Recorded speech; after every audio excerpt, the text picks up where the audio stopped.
welcome to this webinar on mindfulness and how it can actually make you richer, more abundant, more fulfilled in all your relationships in every area of your life, and generally increase the happiness quotient of your life. Now, for those of you who don't know me, I'm April Q, an energy healer, a yogini, a Kundalini yoga teacher, a mindful abundance coach, and I'm here to share something very important with you, especially as we go into 2021. So stay tuned, and I hope this resonates with you. And I think it will. It will resonate with most people. Now, if we just go back into the last 10 months of 2020, life has changed drastically for all of us. We all were hit by something invisible to the human eye, a minute virus. But that has been so powerful that it has taken away millions of lives and brought the whole world to its knees, economically and socially. And this has changed life for us forever, at least in this lifetime. On a personal level, it has shattered people on a personal level. Relationships have been drained, strained, broken up. Health has been compromised. Jobs have been lost. Businesses have been closed down. Economies have gone through such a low period. And this is all just the tip of the iceberg. And through all this, something beautiful has emerged. You're probably wondering if I'm mad. But yes, ladies and gentlemen, humanity has emerged in this crisis. Humanity that we had previously lost when we were in the rat race for power, for money, coupled with selfishness and biases. Hustle and invincibility were buzzwords pre-COVID. And then when the virus was unleashed, in an instant, none of the above factors was any more a factor in our lives. All we wished for our loved ones is to be safe, is to be healthy, and to live to see another day. And this is the power of humanity when it comes together. Most of us, we took a short beat to reflect, to think, to reach out, to look within, to have gratitude, to pray, to care, to love, and moreover to just be. We realize that just being is something fundamental. And something fundamentally changed within some people. And you may be one of those lucky few. I know that I am. And that's why I'm here to share it with you. Some of us felt the real need to do a little spring cleaning of the cobwebs of our minds, of the cobwebs in our souls. And we did this with intention. And I always say that intention leads to awareness, leads to change. You see, intention is everything. Intention is the beginning, the middle, and the end of anything that we think, or we do, or we feel. And this brings us in alignment with our true purpose. What do we want to accomplish in our lives? And there is one purpose that's common to all of us. And it's something so simple and something so fundamental. And that's something that is a divine right for each and every one of us. And that is happiness. Now, happiness is not an external thing that we can buy off a shelf. And I know you've heard this before. I know that this has been beaten into you from different self-help and transformation gurus and different, wisdom traditions. But I want to remind you again that happiness is a state of being. Happiness is a state of being. It's an internal state, and it's not governed by a lover, by a spouse, by a friendship, by money, by status, by fame, by religion, by power, by politics. No, my dear precious person, it's who you are inside. And yet Yet we associate happiness with our jobs, our spouses, our lovers, our partners, our place in society, money, rank, and the rest of it. Fame, fortune. And ironically, we need perfect conditions. We want perfect conditions, external conditions. And the more perfect they are, the more we crave. And we think that a state of happiness is basically associated with these external conditions. And it's not. All we need to do is to look inside. There's a saying in Kundalini Yoga, the Guru lies within. The Guru lies within. In all ancient wisdom traditions, whether it's Buddhism, whether it's Vedanta, even in shamanism, emphasis was always placed on a higher self, on the soul, on the real you, on your guiding light that lies within you. And that's the true way to happiness. The only way we can do this is by retreating within ourselves, by establishing a deeper connection with ourselves based on truth and acceptance only. This is actually quite easy to do. And once you build the mental habit and your mental muscles of doing this for just a couple of minutes a day, you will surprise yourself. You will be surprised that you've denied yourself this simple joy and happiness. And this is the easiest way that I can explain mindfulness. Minding your mind. Observing, accepting, and letting go. Now, a layman's perspective of mindfulness could be also explained as such. Mindfulness is paying attention to what is now, without being judgmental, without embellishing it, without reacting to it, just paying attention. Now, in Vipassana, which is a kind of deep meditation or insight meditation, the reason that they give for paying attention to what is so that we can figure out how to be happier. Because if we don't pay attention to what is, then the habits of the mind that make us suffer take over. And those habits are very deeply ingrained in our subconscious.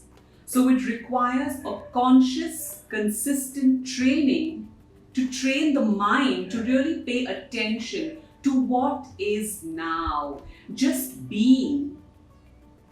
How do we make ourselves suffer? Why do we make ourselves suffer? How to stop the suffering? How we can make ourselves happier? What's happening in our entire being right now? Now, the 4 domains or aspects of mindfulness are extremely important to understand, and they are mindfulness of the body, mindfulness of the feelings or sensations or emotions, mindfulness of the mind, mindfulness of consciousness, okay?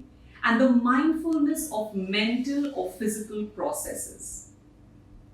Now, there are 5 hindrances to cultivating these 4 mindfulnesses. Number 1 is sense desire. Desire for visible objects, for sounds, for odors, for tastes, for experiences, for tangible objects. Number 2 is anger, ill will, aversion, hatred, resentment.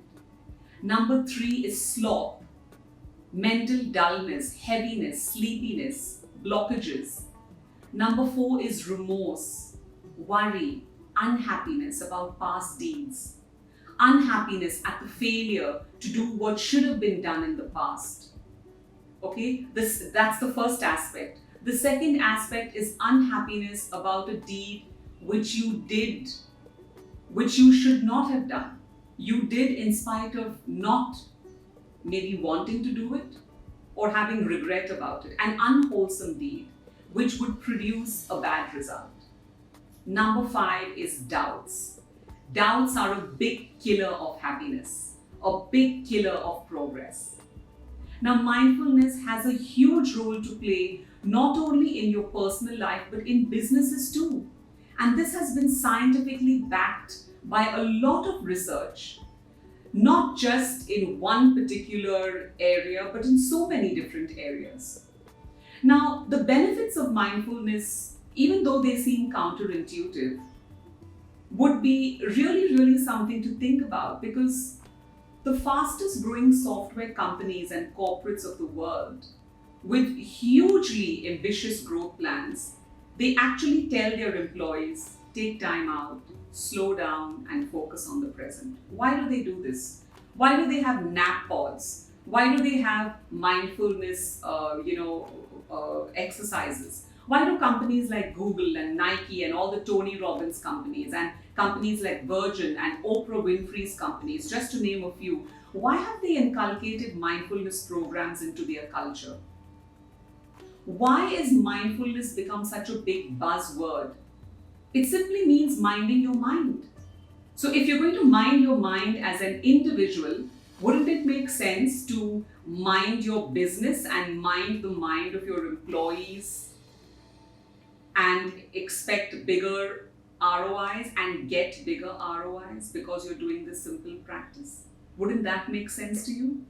Of course it would. So let's talk more about this. So according to me, mindfulness reminds us that we are people doing business with other people, being aware and having emotional intelligence. Now, these two things are very necessary to sustain relationships and to grow a business, to bring value or to add value to each person within the company, and in business transactions with companies and with individuals. We live in such a stressful world, in such a distracting world. And we do so many things in the course of a day that our minds can't keep up. We can't focus. We all suffer from that shiny object syndrome, being distracted by social medias, by our phones, by WhatsApp, by 70,000 thoughts per day coming into our minds.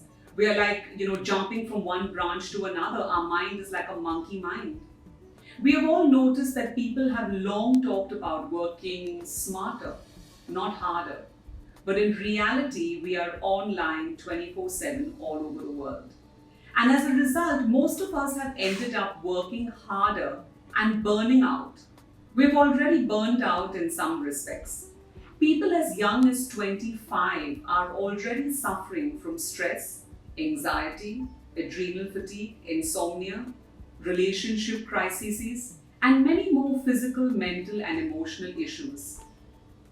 So we need to be conscious about how to work smarter.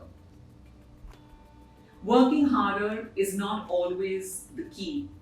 Working smarter, if done with emotional intelligence, can make or break you. We need to take a step back and we need to take time to focus and to deconstruct our old ideologies and our old ways of doing things. So let's start with ourselves and build outward from there. Everything starts within you, like I said. So when you build a mindfulness practice, and if you're interested to know more about this, and if you would like to see the next part of this webinar, where I will lead you through some short mindfulness practices that you can experience for yourself, and you can understand through experience how powerful this is, how amazing you feel in just a few minutes, then please sign up below and I will inbox you the next two parts of this webinar, where I show you how mindfulness works for individuals and how mindfulness can be inculcated and a part of your company. Now, the reason I'm doing it this way and in this particular fashion is if you're not ready to take control of your life in 2021, then these videos are a waste of your time. You can do something else with your time. I only want people who are taking this seriously to have a look at the next two videos. This is your life we're talking about, and you need to get serious about it. Let me tell you from my own experience that mindfulness completely changed my life like night and day. I've been doing this now for about 10 years. And after studying with great Buddhist masters, including receiving teachings from His Holiness the 14th Dalai Lama, I have come to value mindfulness as a lifesaver. It literally saved my life from the jaws of death when I was at my lowest point and when I was contemplating taking my own life. And mindfulness helped me. And it wasn't like I wasn't earning well, I was earning lakhs a month. I had it all. I was in show business, I was traveling, I had so-called friends, I had money, I had fame. But I asked myself, did I really have it all? Did I really have it all, or was it just a facade? Because I was lonely, I was unhappy, I was miserable on the inside. Mindfulness is that one practice that can give you all the answers you are searching for. It can give you the life that you've always dreamt of. So till we meet again, stay true to being you. I'm your sister on this path of purpose and happiness. I'm April Q, and I send you tons of love, blessings and good metta. Atma Namaste.